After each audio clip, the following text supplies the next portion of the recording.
আসসালামু আলাইকুম রহমতুল্লাহি ওবরকাতুহু। সম্মানিত দর্শক, জামাতের রাজনীতির অশনি সংকেত শুরু হয়ে গেছে। এই মুহূর্তে জামাত যে সমস্যাগুলো মোকাবেলা করছে, ঠিক একই সমস্যায় খুব দ্রুত বিএনপিকে পড়তে হবে। বিএনপি এবং জামাত এই মুহূর্তে বাংলাদেশের রাজনীতির অলমোস্ট 90% স্টেক হোল্ডার, বাকি 10% অন্যান্য রাজনৈতিক দল। আর এখানে আওয়ামী লীগ এবং তাদের যারা সহযোগী যারা আছেন, তারা এখন রাজনীতির ময়দান থেকে ব্ল্যাক আউট। তো কাজে তাদের শক্তিটাকে আমরা এখানে কাউন্ট করলাম না, মানে তাদেরকে কোনো পার্সেন্টেজ দিলাম না। যদি আওয়ামী লীগের উপস্থিতি ঘটতো, তাহলে সেক্ষেত্রে আওয়ামী লীগ এবং বিএনপি 50-50 কাছাকাছি সেখানে আসতো, এবং জাতীয় পার্টি এবং বিএনপি তখন এই দুটো দলের মধ্যে ভারসাম্য তৈরি করত। যেহেতু আওয়ামী লীগ নাই, সেহেতু পুরো মাঠ এখন বিএনপির দখলে, আর বিএনপির নিকটতম প্রতিদ্বন্দ্বী এখন জামাত। তো গত 17টি মাসে অবস্থা দৃষ্টি মনে হচ্ছিল যে জামাত ক্ষমতায় চলে আসবে, এবং প্রায় সব কিছু জামাতের নিয়ন্ত্রণে ছিল, এরকম একটা আবহাওয়া তৈরি করা হয়েছিল। কিন্তু বাস্তবতা হলো যে যদি আপনার পর্যাপ্ত ম্যান পাওয়ার না থাকে, অভিজ্ঞতা না থাকে, তাহলে হঠাৎ করে কোনো একটা অপরচুনিটি আপনার কাছে আসলেও আপনি সেটা রাখতে পারবেন না। আপনারা যারা গ্রাম বাংলায় মানুষ হয়েছেন, তো খুব আগ্রহ সহকারে, মানে আশ্বিন মাস বা কার্তিক মাসে সেই বিভিন্ন নদী নালা সেচ দিয়ে মাটিকে কাদা করে যারা মাছ ধরেছেন বা ধরার অভিজ্ঞতা যাদের আছে, তাদের নিশ্চয়ই মনে আছে যে দুই শ্রেণীর মানুষ মাছ ধরার জন্য নামে, যারা খুব অভিজ্ঞ, কাদার ভিতর থেকে বা ঘোলা পানি থেকে মাছ ধরে, আর কিছু কিছু মানুষ আবেগের বশবর্তী হয়ে মাছ ধরার জন্য নামে। তো মাছ ধরার জন্য নামে, তো এরকম অনেকেই নামে, বিশেষ করে যাদের বয়স 10-11 বছর, 13 বছর, 14 বছর, এরকম ছেলেরা মেয়েরা গ্রামে নামতো, আমরাও নেমেছি। তো যাদের মাছ ধরার অভ্যাস আছে, তারা বড় বড় বোয়াল মাছ, এবং সবচেয়ে ডেঞ্জারাস মাছ হলো গজার মাছ, মানে প্রচণ্ড শক্তি হাতে, তারপরে টাকি মাছ, কই মাছ, শিং, মাগুর, এই মাছগুলো তারা কপ ধরে ফেলে। আর রুই, কাতলা এগুলো তো ধরেই। কিন্তু দেখা গেল যে একেবারে ঠোঁট মানে উঁচু করে নিজেদের যে মোষ ভাসিয়ে ছোট ছোট, ধরুন পুঁটি মাছ, একেবারে ছোট 1 ইঞ্চি ওজনের ছোট ছোট পুঁটি মাছ ভাসতেছে। তো যারা যখন মাছ ধরার উৎসাহ, যাদের মানে উৎসাহের কারণে নামছে কিন্তু অভিজ্ঞতা নেই, এরকম হঠাৎ কেউ, এটা ধরেন 12 বছরের ছেলে, সে ওই একটা পুঁটি মাছ ধরলো। তো পুঁটি মাছটা সে ধরলো, ধরার সঙ্গে সঙ্গেই পুঁটি মাছ করবে কি, তার সর্বশক্তি দিয়ে সেটা ঝাঁকি দেয়, এটা লাভ দেওয়ার চেষ্টা করে হাতের মধ্যে। ওই ঝাঁকিটুকু যাদের অভিজ্ঞতা নাই, তারা কেউ সহ্য করতে পারে না। পুঁটি মাছটাকে হাত থেকে ছেড়ে দিয়ে ওরে বাবা গো, মা গো বলে একটা লাভ দিয়ে সে চলে আসে, মনে হয় যেন গোকরা সাপ তাকে কামড় দিয়েছে। তো ওই যে মাছ ধরার যে অভিজ্ঞতা, সেই অভিজ্ঞতাকে যদি আপনি রাজনীতি ধরেন, অর্থনীতি ধরেন, সব ক্ষেত্রে একই অবস্থা। Two uphold an opportunity, to operate an opportunity, to own an opportunity, you need experience. Experience ছাড়া আপনি কখনো কোনো সুযোগ আপনি পেলেও কাজে লাগাতে পারবেন না, সেইটাকে আপনার কাছে রাখতে পারবেন না, এবং ক্ষেত্র বিশেষে এই সকল অপরচুনিটি বা সুযোগ একজন আরেকজনের জন্য মানে বিপজ্জনক হয়ে ওঠে, একে অপরের জন্য বিপজ্জনক হয়ে ওঠে।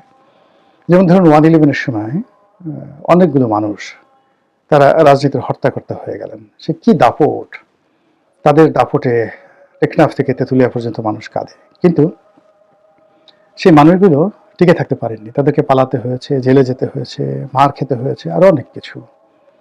আবার বিভিন্ন পট পরিবর্তনের পরে অনেকের হাতে অনেক সুযোগ সুবিধা আসে, অনেকে মন্ত্রী হয়, অনেকে এমপি হয়, বা অনেকে নমিনেশন পায়, অনেকে যা কিছু করে। কিন্তু আমাদের দেশে গড়ে দেখুন যে সাস্টেইন করে রাজনীতিতে 5 বছর, এরকম লোকের সংখ্যা খুব অল্প। বিশাল ঝড়ের মতো রাজনীতিতে আসে, 2-3 বছর পরে বা এমনকি 2-3 মাস পরে হারিয়ে যায়। আচ্ছা, আপনারা একটু স্মরণ করেন, জাস্ট আমার সঙ্গে যারা আপনারা পরিচিত, আমি তো 2008 সনের আগে, মানে নির্বাচনের আগে, রাজনীতির অঙ্গনে একজন অপরিচিত ব্যক্তি ছিলাম। তো 2008 থেকে আজকের এই দিন পর্যন্ত কত বছর হলো? 17 বছর হলো। এই 17 বছরে আমার সঙ্গে যারা স্টার ছিলেন, যাদেরকে আপনারা চিনতেন, অনেককে ভালো জানতেন, অনেককে মন্দ জানতেন, কিন্তু চিনতেন।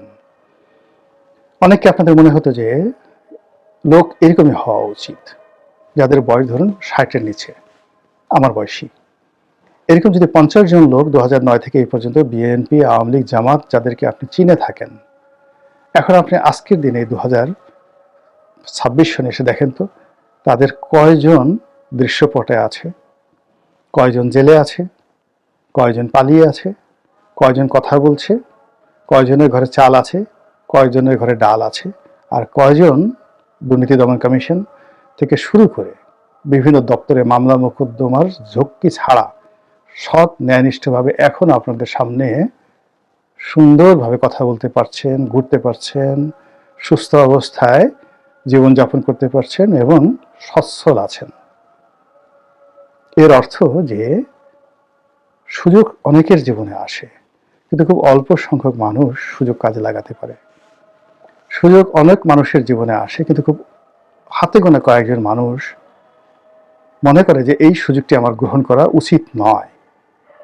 এদের সংখ্যা লাখে একজন। সবাই সুযোগ আসার আগে জিহ্বাটা বের করে থাকে কখন সুযোগটা তার কাছে আসবে। থার্ডলি হলো যে বেশিরভাগ মানুষ হাতে গোনা 2-1 ছাড়া ক্ষমতা দেখলেই মানে তাদের কাছে যেতে হবে, ক্ষমতার যারা ক্ষমতাধর লোকজন যারা আছে তাদের পা চাটতে হবে, তাদের কাছে মাথা নোয়াতে হবে। আওয়ামী লীগ জমানাতে বিশাল একটা শ্রেণী ছিল, তো সেই শ্রেণীর যারা চাটতেন, পা চাটতেন, দালালি করতেন, তারা নেই। আর ওই সময়টাতে অন্য যে দালাল গোষ্ঠীটি তারাও কিন্তু আওয়ামী লীগের কাছে যেতে চাইতো, কিন্তু ওই যে তাদের যারা প্রতিদ্বন্দ্বী দালাল গ্রুপ আছে তাদের কারণে তারা শেখ হাসিনার কাছাকাছি ভিড়তে পারেননি। এখন এই সুযোগে এসে, এই যে এখন পরিবর্তিত পরিস্থিতিতে এসে কেউ জামাতের পদলেহন করছে, কেউ এনসিপির পদলেহন করছে, কেউ তারেক রহমান সাহেবের পদলেহন করছেন, বিএনপির পদলেহন করছেন, কিন্তু পদলেহন করছেন না এরকম লোক কয়জন আপনি পাবেন দেখেন তো। এই জমানাতে এসে কয়জন লোক আছে? ইট মিনস সুযোগ কাজে লাগানো, সুযোগকে কাজে না লাগানো, এই দুটোই একটা বিরাট যোগ্যতার বিষয়। সেই যোগ্যতাটা অর্জন করতে হয় দীর্ঘদিনের সাধনা, শিক্ষা, দীক্ষা, মেহনত দ্বারা। যে লোক অন্যের টাকায় চলে, চাঁদায় চলে, অন্যের করুণা অনুকম্পা ছাড়া চলতে পারে না, তাকে আপনি ক্ষমতা দিলেই কি না দিলে কি, ও তো পরজীবী, পরগাছা। যে লোকের ক্ষমতাহীন অবস্থায় শুধু অন্যের সম্পত্তির দিকে নজর যাবে, অন্যের কন্যা, অন্যের স্ত্রী, বিদেশি, দেশি বিদেশি, নায়ক নায়িকা, গায়ক গায়িকা, যেখানে আকর্ষণ আছে সেখানে সে হুমড়ি খেয়ে তার লালসা চরিতার্থ করবে। এরকম মানুষ যদি ক্ষমতায় আসে, আপনি কি করে তাকে তো গুলি করে আপনি ফেরাতে পারবেন না অপকর্ম থেকে। এই তো বাস্তবতা। তো সেক্ষেত্রে হয় কি যে যখন আপনার সুসময় থাকে, সুসময় আপনার আসলে কিন্তু আপনি নিজের চরিত্রকে নষ্ট করেননি, দুর্নীতি করেননি, অন্যায় করেননি, লোভ লালসার ফাঁদে পা দেয়নি। যখন আপনার যৌবন ছিল, আপনি সেই যৌবনকে মন্দ কাজে ব্যবহার করেননি, মদ খাননি, জুয়া খেলেননি, তারপরে অপোজিট সেক্স, বাই সেক্স, যা কিছু বলেন, এটার দ্বারা আপনার চরিত্র কখনো কলুষিত হয়নি। আপনার কাছে যদি আল্লাহ রাব্বুল আলামিন নিয়ামত হিসেবে ক্ষমতা দেন, আপনি সুন্দর মতে চালাতে পারবেন। কিন্তু যদি আপনার এই ধরনের অভিজ্ঞতাই না থাকে, তাহলে এই নিয়ামত আপনার জন্য বোঝা হয়ে যাবে। সেই দিক থেকে গত 17 মাসে যে লোকগুলোর হাতে ক্ষমতা এসছে, সুযোগ আসছে, দায়িত্ব আসছে, কর্তব্য আসছে, তারা এই ধরনের দায়িত্ব কর্তব্য কখনো পালন করেননি।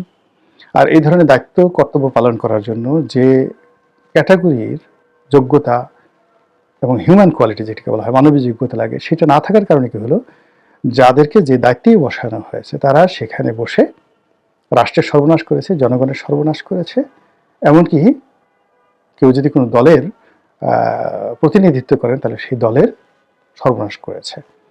তো সেই অর্থে জামাত যখন সেই গত 17 মাস আগে এই রাষ্ট্র ক্ষমতা পরিবর্তনের প্রথম স্টেক হোল্ডার বা প্রথম সুবিধাভোগী হিসেবে তারা শীর্ষ পর্যায়ে রইল, তারাই আন্দোলনের মাস্টার মাইন্ড, তারাই A team, B team, C team এগুলো তৈরি করে বিভিন্নভাবে রাষ্ট্র ক্ষমতাকে কুক্ষিগত করে রাখলো।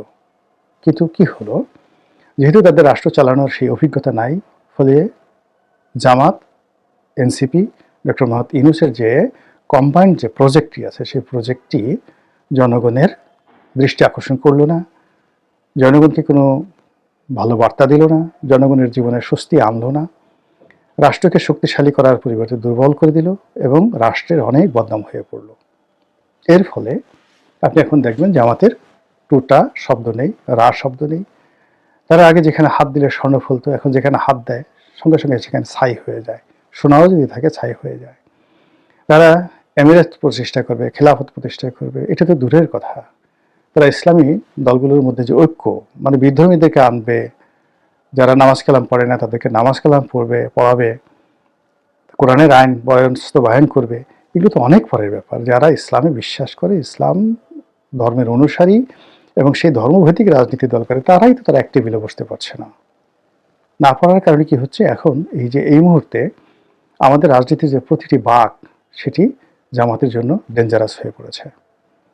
ইসলামিক দলগুলো তারা সবাই তাদের সমালোচনা করছে এবং জামাতের অনেকগুলো নেতা কর্মী, বিশেষ করে যারা বিভিন্ন সময় ওয়াজ করতো বা এখন এই নির্বাচনে যাদেরকে মনোনয়ন দেওয়া হয়েছে, তাদের কথা, কাজ, পোশাক পরিচ্ছদ, আচার আচরণ, টেলিভিশন টক শোতে গিয়ে তারা নানা রকম অঙ্গভঙ্গি এবং বিভিন্ন রকম ন্যারেটিভের কারণে মানুষের নিন্দার যে ঝড়, বিরক্তির যে একটা ঝড়, এটা জামাতের উপর বয়ে চলছে। এর সঙ্গে সঙ্গে রাষ্ট্র ক্ষমতা বা সরকারি ক্ষমতার যে একটা দাপট তাদের ছিল, এই রশিটা ঢিল হয়ে গেছে। অতিরিক্ত দেশের প্রধান রাজনৈতিক দল বিএনপি জামাতকে এখন শ্রেণীর শত্রু মনে করছে এবং জামাতকে দমন করার জন্য তারা দরকার হলে আওয়ামী লীগের সঙ্গে সমঝোতা করবে, ভারতের সঙ্গে সমঝোতা করবে, কিছু জামাতকে এগোতে দেবে না।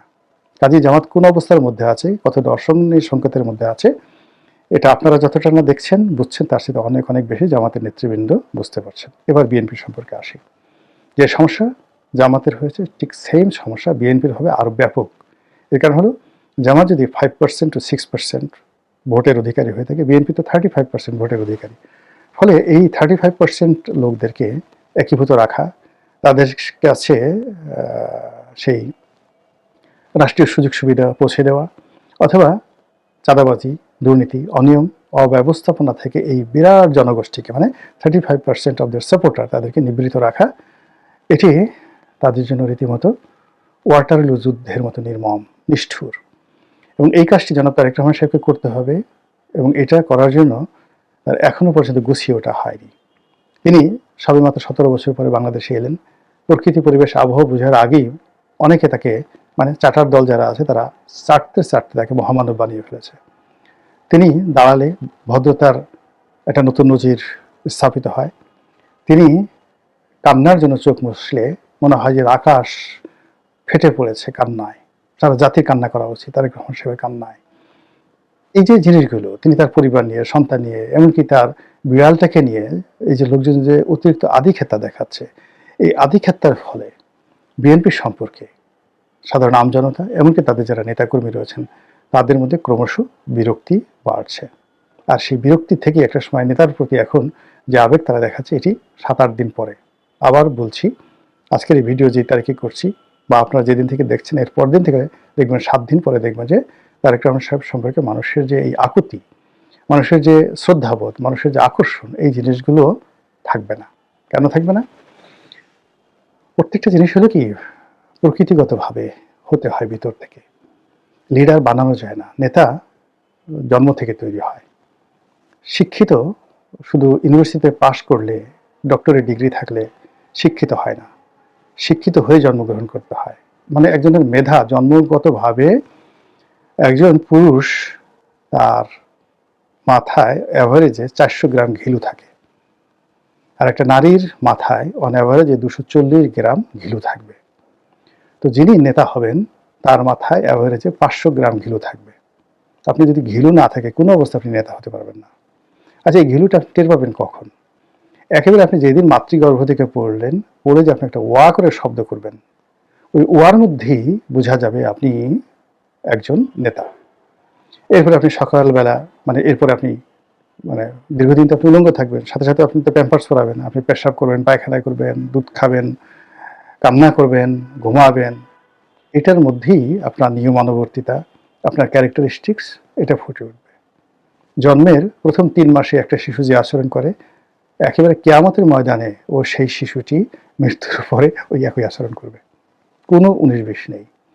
তার ভিতরে যে সফটওয়্যারগুলো লোড হবে, অর্থাৎ ওই যে 400 গ্রাম ঘিলু, যেটা মাথা আকৃতি বাড়তে বাড়তে 400 গ্রাম হয়, হয়তো ছোটো কালার কম থাকে, তো ওই ঘিলুর মধ্যে মানে 10 বছর বয়স পর্যন্ত সফটওয়্যার, মানে মৌলিক যে সফটওয়্যার এগুলো ডাউনলোড করা যায়। সেটা হলো ক্যারেক্টারিস্টিক্স, নীতিনৈতিকতা, পারিবারিক শিক্ষা, ধর্মবোধ, যা কিছু আছে, মানে মাস্টার কপিগুলো ওই সময় মানে আপলোড হয়। 10 বছর পরে যেটি হয় সেটা হলো সে শুধু তথ্যগুলো, ডাটাগুলো এন্ট্রি করে, নাথিং নিউ। কাজেই একটি শিশু প্রথম সেই 3 মাসের মধ্যে তার সব কিছু বোঝা যায়। ও 3 মাস সময় যে আচরণ করে সারা জীবন সে আচরণ করে। আর 10 বছর পর্যন্ত তাকে যে মৌলিক বিষয়গুলো সে তার মায়ের কাছ থেকে শিখে, বাবার কাছ থেকে শিখে, পরিবার থেকে শিখে, শেখার পর সে যে আচরণ করে 11, 12, 13 বছর বয়সে, ওটাই তার সারা জীবনের আচরণ। এটা কোনোদিন আপনি এখন ওই পরে তাকে হোয়াইট হাউসে রাখেন, এলএসি প্রাসাদে রাখেন, যা কিছু রাখেন, কাজ হবে না।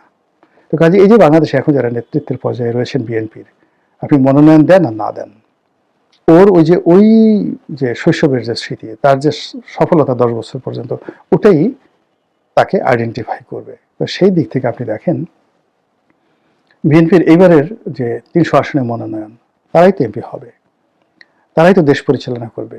বিএনপির যে সকল সহযোগী যারা লোকজন রয়েছেন, যাদেরকে মনোনয়ন দেওয়া হয়েছে, অন্য কেউ দল ত্যাগ করেছেন, কেউ দল বিলুপ্ত করেছেন, কেউ মানে জোটে যোগদান করেছেন, তাদের সবারই তো একটা ইতিহাস আছে। এবং সেই ইতিহাস দেখবেন যে ধরনের লোক বিএনপির সহযোগী হিসেবে এসছে, তাদের সঙ্গে বিএনপির যারা নেতৃত্ব রয়েছেন খুব বেশি পার্থক্য নেই, 19-20। এর ফলে বিএনপির মধ্যে যে সকল সুপার ন্যাচারাল লোকজন রয়েছে, শিক্ষিত, মার্জিত, ভদ্র, মানে তারা কিভাবে যেন কোণঠাসা হয়ে পড়েছে। এবং সেই কোণঠাসা হওয়ার কারণে কি হলো, যখন এরকম একটা চাপ আসবে, যে সুযোগ বিএনপি জামাতের এসেছিল, একই সুযোগ এই যখন বিএনপির চলছে, এবং সেই সুযোগটি তারা কাজে লাগাতে পারবে না। এর কারণ হলো এই কাজে লাগানোর জন্য যে হার্ডওয়্যার দরকার, সফটওয়্যার দরকার, সেই হার্ডওয়্যার সফটওয়্যার সম্পন্ন, ধীশক্তি সম্পন্ন মানুষ বিএনপিতে খুব অল্প আছে। মহান আল্লাহ আমাদের সবাইকে হেদায়েত দান করুন এবং হেফাজত করুন। আসসালামু আলাইকুম ওয়া রাহমাতুল্লাহি ওয়া বারাকাতুহু।